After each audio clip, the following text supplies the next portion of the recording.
Я, собственно, руководитель пресс-службы Российской академии наук. Найденова Александра Натальевна. Как еще раз, простите, Александра... Натальевна. А как у вас папу звали? Сережа. Натальевна – это отчество по матери. Можно сказать, матчество.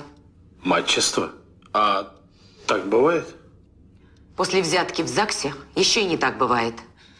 И вообще, вы свои мужские шуточки бросьте. Я, между прочим, феминистка. С женщинами? Нет, это лесбиянка.